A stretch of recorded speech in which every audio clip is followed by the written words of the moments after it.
ગાંધીનગર ખાતે રાજ્યના વિવિધ જિલ્લાઓમાંથી મોટી સંખ્યામાં કુક અને આયા બહેનો એકત્રિત થઈ વિરોધ પ્રદર્શન કર્યું હતું. બહેનો NRHM કચેરી ખાતે MDને મળવા પહોંચી હતી.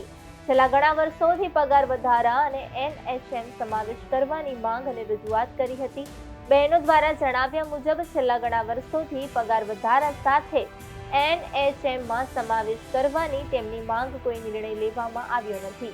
2017થી NMH સ્ટાફમાંથી તેમને અલગ કરવામાં આવ્યા હોવાનું પણ તેમની રજૂઆતમાં જણાવાયું હતું. સરકારી ધારાધોરણ મુજબ કોઈ પણ પ્રકારનો લાભ ન મળતો હોવાનો મુદ્દો પણ તેમણે ઉઠાવ્યો હતો. તેઓ TMTC, NRC અને ગતિશીલ ગુજરાત કેન્દ્રોમાં અતિ ગંભીર અને કુપોષિત બાળકોની સારવાર સંબંધિત અતિ મહત્વપૂર્ણ કામગીરી કરે છે. રોજિંદા કાર્યમાં નાસ્તો, જમવાનું બનાવવું, દર 2 કલાકે બાળકોને ફીડ આપવી, સાફ સફાઈ સહિતની ઘણી જવાબદારીઓનો સમાવેશ થાય છે.